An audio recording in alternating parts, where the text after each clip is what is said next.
The Family Health Podcast is brought to you in partnership with Things Happen, a trusted financial advisor that supports new parents and their families.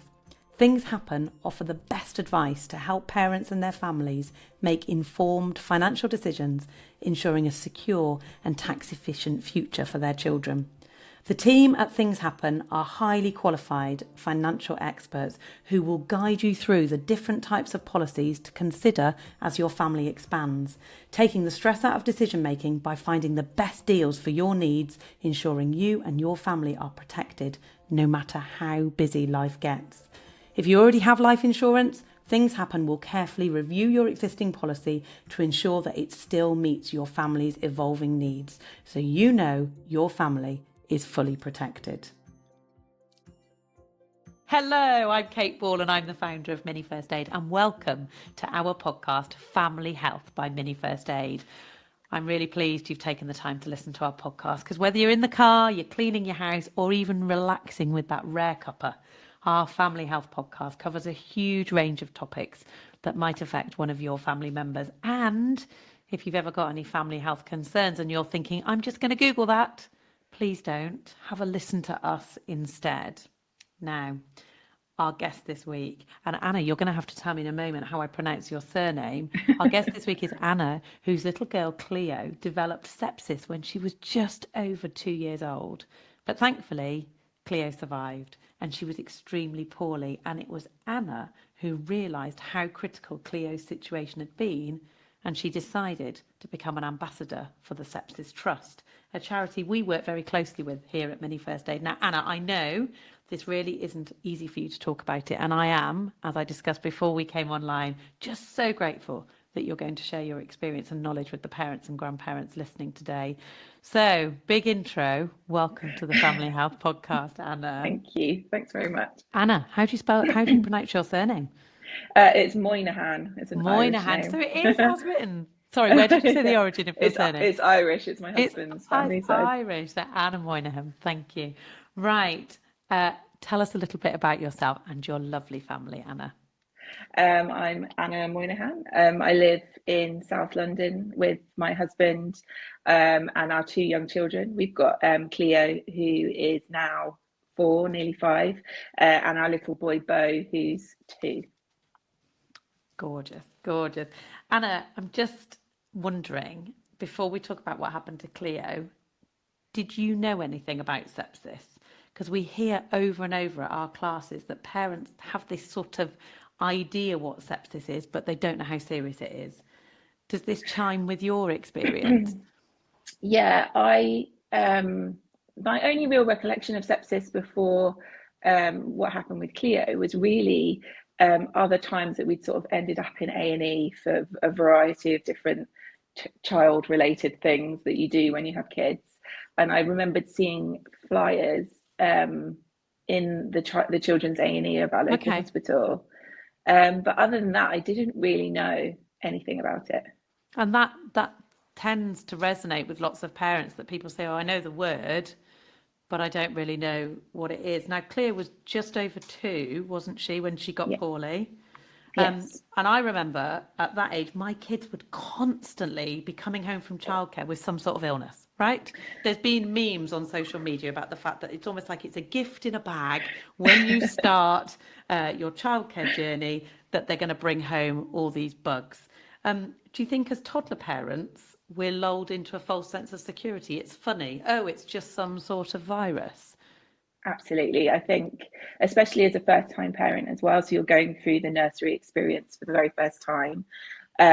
You don't want to be the fussy, anxious parent, but obviously deep down you probably are.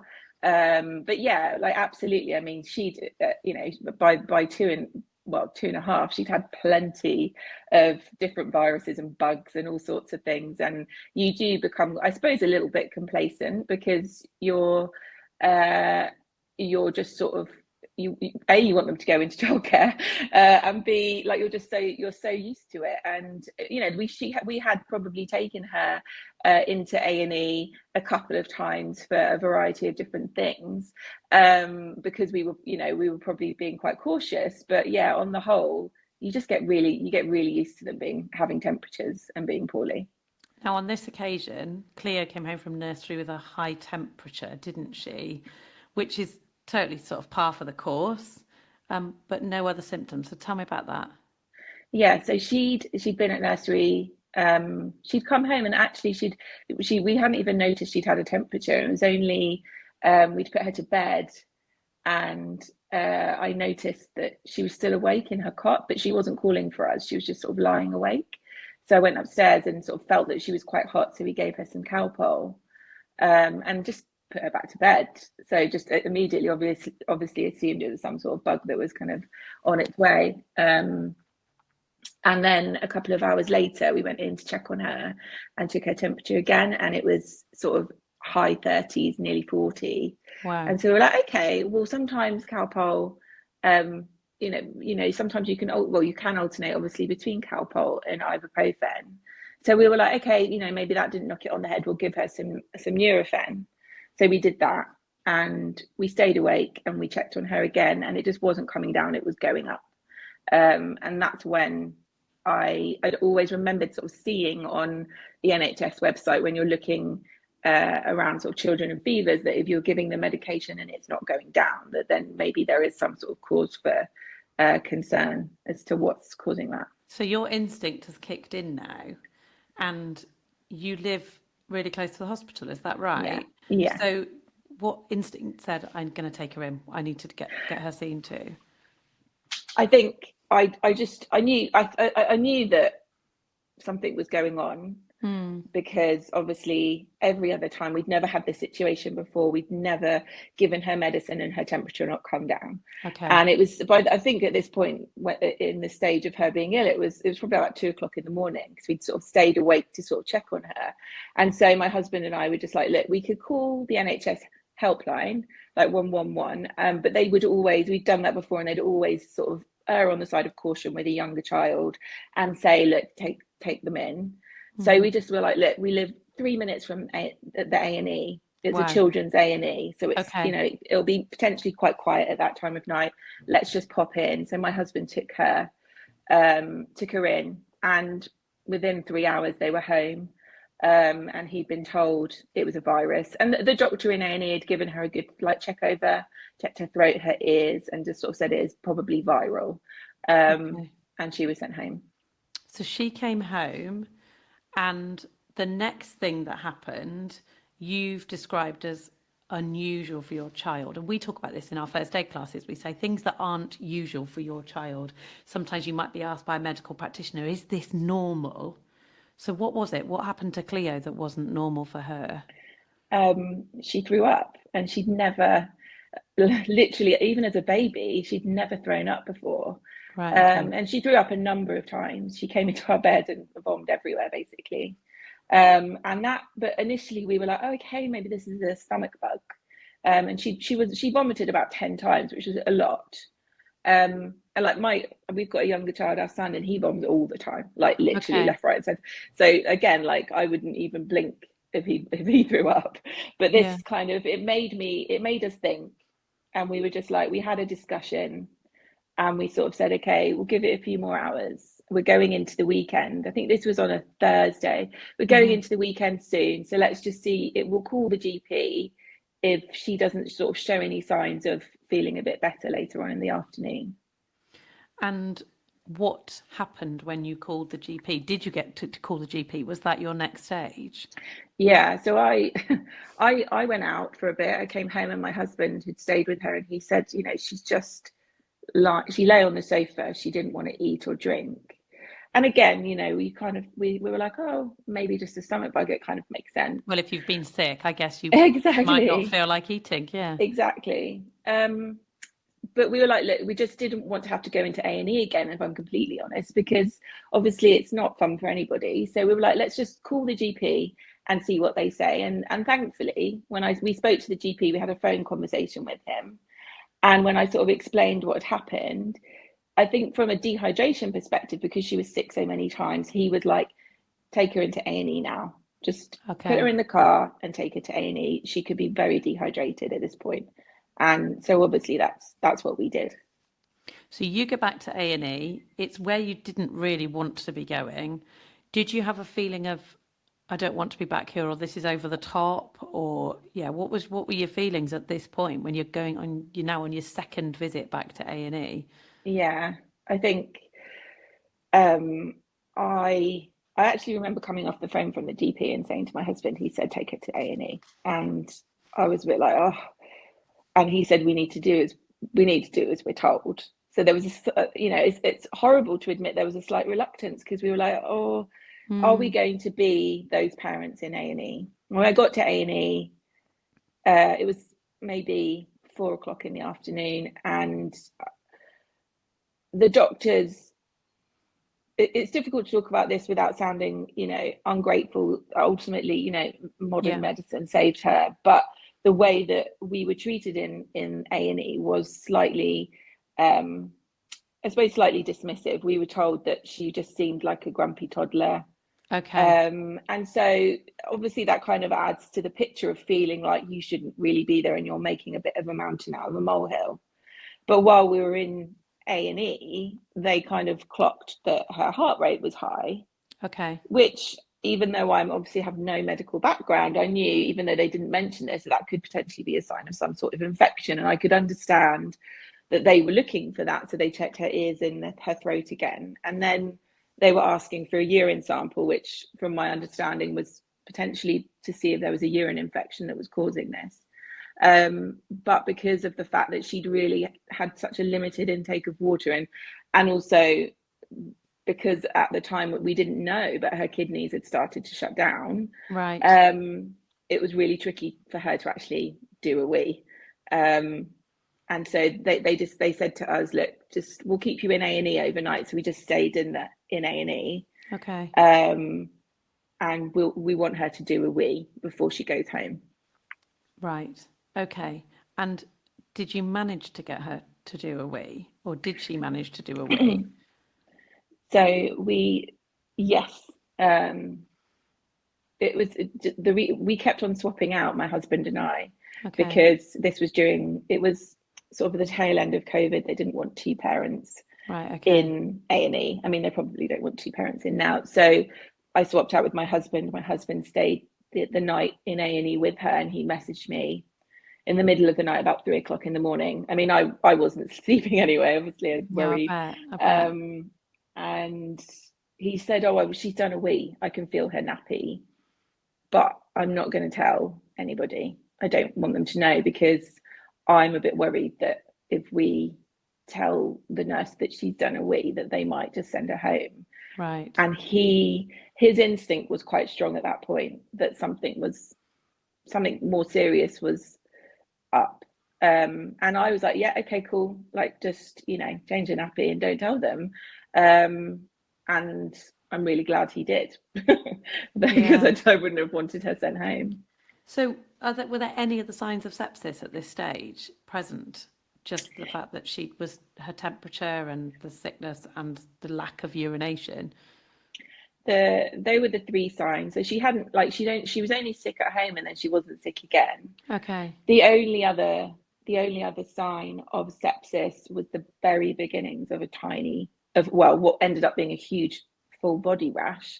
But at the time, she'd started to get a little rash on her body, and the rash itself, it started as literally a pinprick, and I'd noticed it on her back, Right. but it was literally tiny, just one dot. But I knew that dot hadn't been there, and it grew. And um, during that sort of first 24 hours in A&E, it grew and grew. And I showed it to the doctor the following morning in hospital, because by this point we'd been in hospital probably 18 hours, and we hadn't Gosh. had a blood test yet. And the doctor did his rounds in the morning, and he said, okay, like, we'll give her some Nurofen. If she's not feeling better after the Nurofen, we'll take some bloods. So I was like, okay. And in the afternoon, the nurse came, and with little ones, because obviously they don't enjoy having blood taken, No, of they course put not. a numbing cream on their back of their hands where they're going to take the blood, and then they cover it in kind of like a cling film to kind of let it set in. And they'd done that. And when the doctor came round again, I sort of mentioned the rash, and he was like, I think it's from the numbing cream. I think she's having an allergic reaction to the numbing cream. And Okay. I just said, no, it's not, because I saw it, the start of this rash, before I left the house. And it took a lot for me to say that, because again, it's a doctor, and obviously they're only trying to help, and they're trying to build this picture of what's going on. But I just wanted to make that clear, that so that they didn't miss that this potential rash could be something else. And obviously I had no idea that that was from the sepsis. I thought, again, it could be a viral rash, but Mm-hmm.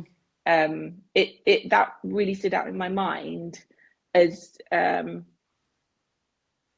example of how medicine isn't just it's a lot of different opinions and understandings, and trying to work out this picture.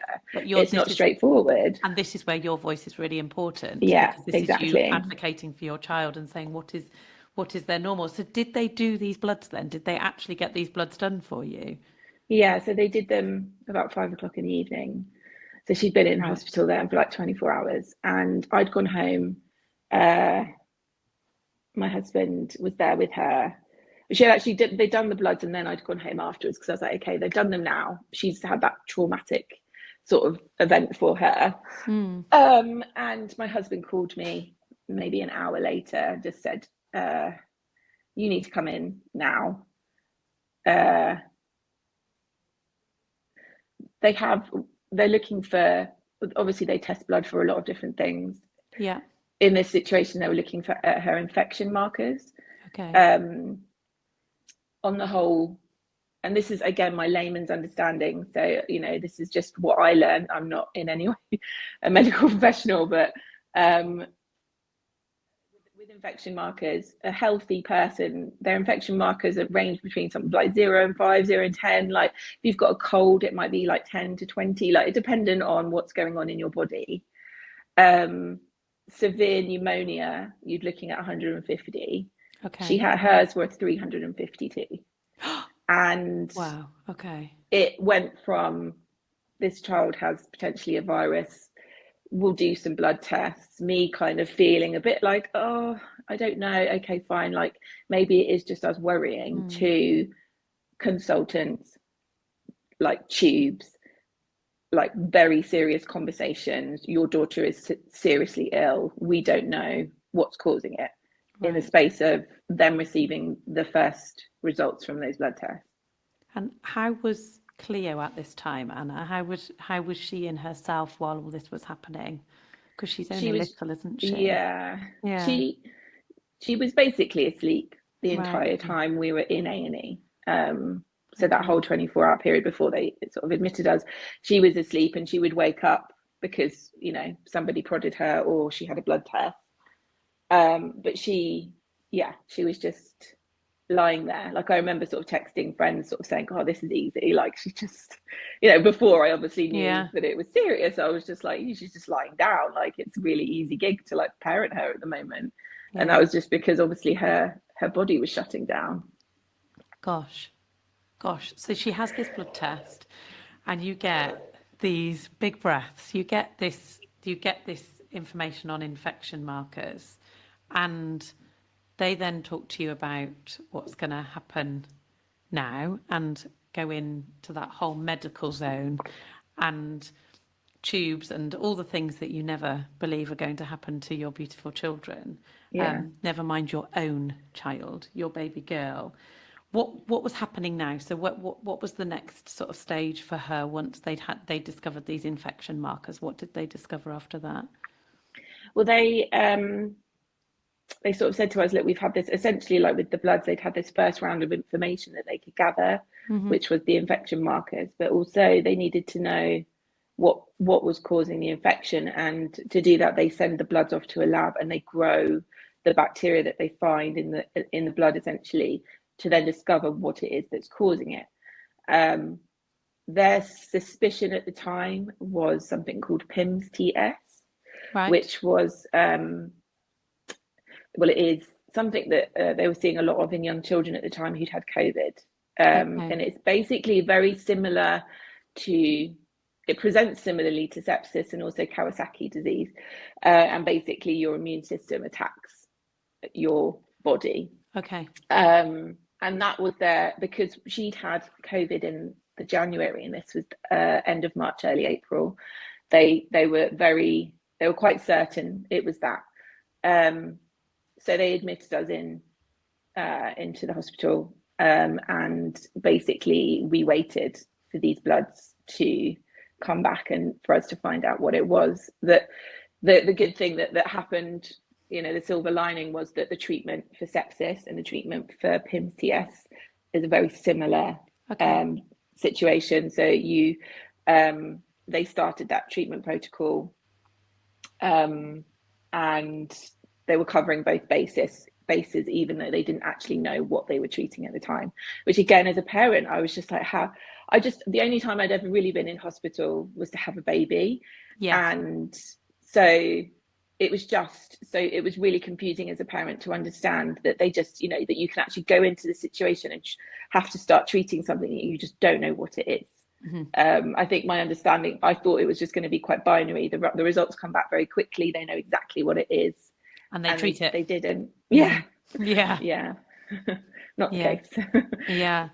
So you wait for the results, and then you get the results to tell you what's happened with Cleo. And what did they confirm when they got those results?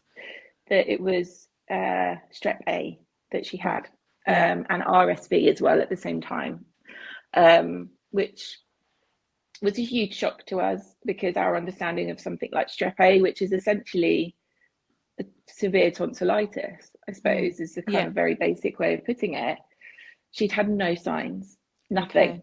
She'd not been off her food. She was starting to talk at this point, and she'd not mentioned anything about her throat or feeling poorly. She'd just been herself. The only thing that she'd had was a cough, which I suppose, could have been down to the RSV, but the cough had been like a lingering cough. It could have been anything. So we were so shocked. And therefore, and basically what had happened was, obviously this infection had then turned into sepsis, or caused sepsis in her body. Okay. And what does Anna's treatment and recovery time then look like for you? This isn't just you've got sepsis and, you're not going home from hospital at this point, are you? No. What goes on once you've got that diagnosis? They know what they're faced with. The doctors know what they're treating. You're more now informed. What happens, and what's the treatment like now for little Cleo? Well, so for her, it was it was a real roller coaster. We were in hospital for about just over 3 weeks, and it was initially they treat it with antibiotics. Obviously, that's a huge thing, but just not just one type of antibiotics. It was antibiotics for her stomach, for her brain, for her skin, because they, whilst they knew that it was strep A, they were still just being very cautious, make sure that there was not going to be any meningitis and things like that. They also, there was a steroid that they used as well. And she was just pumped full of fluids. So she was swollen, because she was just being constantly pumped full of fluids and antibiotics. Everything was intravenous. She wasn't eating, obviously. She was just lying there. She was on oxygen because she struggled to breathe. Basically, like, her kidneys had failed. Her rest of her organs were starting to fail. Her heart was, struggling. She had fluid around her heart. She had fluid in her stomach. They found abscesses in her stomach, and they didn't know where they were from. Like, they weren't sure if that was potentially something to do with the sepsis as well. So it was a real kind of just waiting game of just giving her antibiotics, giving her fluids, and keeping her stable, monitoring her. There was a lot of concern around her blood platelets, which kept on dipping and dipping and dipping. So there was, talk around, how we monitor that and what we're looking for with that. And we were just we hovered between intensive care and the high dependency unit the entire time, until she started to turn a corner. But with Cleo, with her recovery journey within the hospital, she sort of her infection markers, which obviously they kept checking, started to come down, but then they started raising again after about a week. And so then there was another concern and confusion as to what was going on. And they, we talked to surgeons about investigations. She had MRIs to check what was going on in her body, and still to this day, like, they still didn't really understand why that happened. So like it was a really, really long slog of just waiting. And I don't know if her case is normal, in the sense that I know with a lot of cases the antibiotics will work and then there isn't a dip and that there isn't another kind of infection going on, but for her there was. And we had a lot of talks with the doctors, which went from this is critical to the things are looking better to, oh, she's not out of the woods at the moment. We're not really sure what's going on. And I don't know, like, with the hospital that we live close to is an incredible hospital. It's one of the best hospitals in the country. It's got an incredible children's sort of department. It's got a specialist infectious diseases department. We were dealing with, consultants who specialized in what was going on with her, which was incredible, but they still didn't know what was going on. And that's really quite scary. Yeah. Anna, everybody listening is probably still holding their breath, because this whole long, awful roller coaster that you are on as parents. So your little girl's body is under attack, for want of a better word, and they're still trying to discover what's going on. But you as mum and dad are having to stand up straight-ish. And I think, did you get support? Was there, was someone putting their arm around you and saying, we're here to take you on this journey? Because obviously when you think about children or anybody being in hospital, the focus is on the patient, right? The poorly person. How about mum and dad standing there? Did someone have their arms around you guys? Our friendship group was incredible. Our local friendship group. I mean, we were definitely in I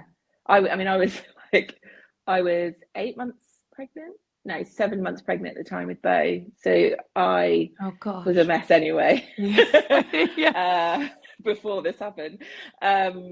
We just were in full on fight or flight mode for the entire time. We didn't sleep. And we had a lot of messages from friends, just like, are you sleeping? Are you eating?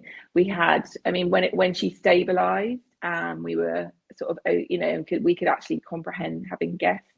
We had visitors every day. And they were obviously there to see Cleo, but most of the time she was just asleep. It was for us. We needed it. Yeah, of course. And people delivered food to our house that we could take into the hospital. They brought us food. They brought us, we were showered with love, and we couldn't really have asked for more. But there's no way we could have got through it without that. I don't think. We didn't have to think about anything other than being in the hospital 24 hours a day, which I'm so grateful for to this day. The fact that I was pregnant and hadn't just had a baby, the fact that we could both be there was critical, not just for us, but also for her. I think the worst of it for us came after she left hospital. When that kind of the adrenaline that you're kind of riding off starts to fade, and when we had like a couple of our friends are medical, and so we would just speak. Obviously, we'd speak to the doctors who were there and the nurses who were there. But if we had like any kind of questions or like anything else, we would speak to them and ask certain questions. And we didn't Google anything the entire time we were there. And that wasn't because we were being restrained. It was because we were terrified of what you were going to read. Yeah. And when we came out of hospital, we Googled it, and it triggered something specific.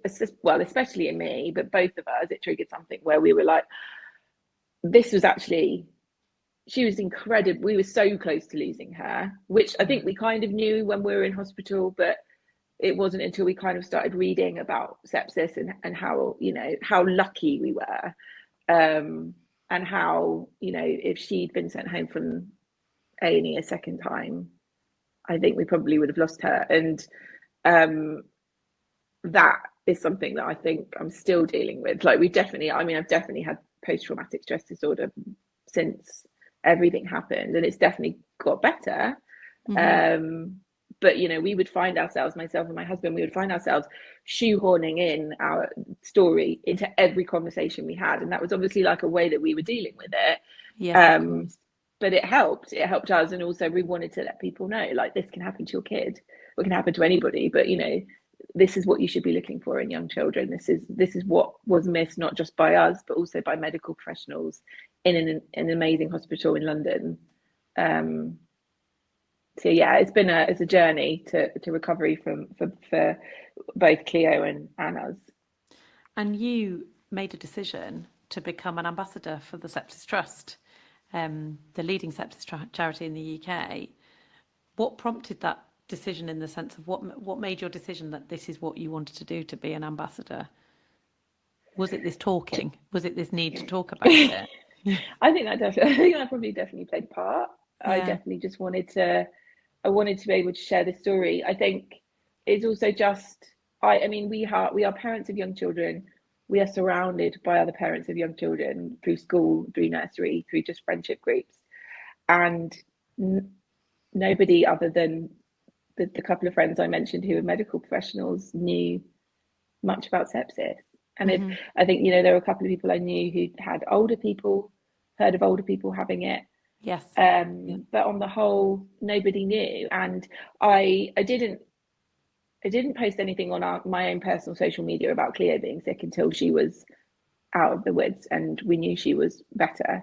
And I posted something and just sort of said, this is what happened and this is what we should be looking out for as parents. And so many people who I'd not spoken to, in years, who I follow on social media, just sort of came out of the woodwork, and they were like, "Oh my God, thank you so much for sharing this." I'd never even heard of it. I'd never even thought of it. I've got young children, so like that all kind of like encouraged me to just sort of try and find some way of getting the message out, and yeah, of course, and being a bit of a spokesperson for it. Sepsis influencer. Yeah, sepsis influencer. Well, that's it. But this is the power, isn't it? Very niche. That's it. It's very niche. But and it's also, I guess, not necessarily a position that you ever want to find yourself in as describing yourself. However, because you're there and you're using your experience in Cleo's story to do something which could prevent the death of a child, potentially, by somebody being aware of signs and symptoms. So use this opportunity now, Anna. You can be the ambassador for the Sepsis Trust. Share with us now the signs and symptoms that parents, carers need to be alert or need to be aware of. What would you want? What are those signs and symptoms for people to be aware of? So in young children, not weeing, so fewer nappies, no nappies in a day,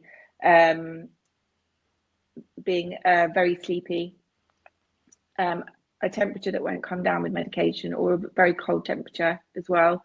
A low temperature is one that's often missed in sepsis. A rash on their body. Again, with sepsis, not all of these things will present, or they won't present until later. A high heart rate, which is a sign of infection. But I mean, most importantly, it's just knowing that your child isn't right, and you can sense something's wrong, and you can sense that something bigger is happening. And I think overriding that kind of embarrassment that you feel as a parent, especially of young children where you're maybe new to it and you don't want to be that person taking up NHS time, just try and get past that and advocate for your child, because they can't advocate for themselves. And there's literally nothing more important than making sure that they're healthy and well. Absolutely. Absolutely. That's probably my main message. Anna, tell us about Cleo, because this was 2.5 years ago that you had this horrendous experience of what Cleo went through, of her first getting poorly. We all want to know, how is she now? How is Cleo? Oh, she's great. We were so lucky. I mean, she's made a full recovery. She's at school. She started school this year. She, fit, healthy. does her gymnastics and her drama club. So she's absolutely Brilliant. wonderful. She She does was young drama. enough. I That's know. wonderful. She doesn't. She was so young. She didn't understand what happened, and I think Okay. that was one thing that the nurses would always tell us in the hospital. Like, at least you won't remember, and it didn't really give me any comfort at the time, but now it really does. Yeah. Absolutely. Well, that's wonderful to hear. That's wonderful to hear. And she sounds like she's a very busy young lady as well. She She sounds is. like She is she's quite a got a social busy, life. busy social calendar. There we go. Drama and gym. Anna, I am so very sorry that you and Paul and Cleo had to go through this experience as a family. And I think the fact that you have taken your experience and become an ambassador for the Sepsis Trust is a very honourable and wonderful thing to do. And thank you for taking the time to come onto the Family Health podcast to talk to us today. Just before we go, and I close with a few other bits for our listeners, is there anything, Anna, anything else that you want to add, or anything else that you want to say in reassurance to parents, or any sort of parting words that you would want parents to take away from listening to your story today? Um, I just think, just to reiterate what I said before, that there's no harm, there's never any harm in double checking Mm-hmm. your any worry that you have about your child's health. The worst that can happen is that you spend a bit of time waiting to see a doctor and they tell you that they're okay. But and and that just noticing that anything is different with your child, you know your child best. Nobody else in the world will know your child as well as you do, and you have to hold on to that and just remember that you'll be saving their life potentially if you push for attention. Anna, thank you. Folks, you've been listening to the Family Health Podcast. And if you would like to subscribe to future episodes of the Family Health Podcast, you can do that on your favourite podcast channel. You can also, if you want to see what Anna looks like, you can also watch the interview today on our YouTube channel as well. And don't forget to subscribe to the Mini First Aid newsletter, where we bring you regular family health and wellbeing updates, including important subjects such as sepsis. Anna, it's been an absolute honour to chat to you today. Thank you so much for spending the time to share yours and Paul and Cleo's story with us. Thank you for joining us. You've been listening to the Family Health Podcast. And just a little reminder from me and our sponsor, Things Happen, that if reviewing your life insurance is still on your to-do list, take time to get in touch with a Things Happen advisor today.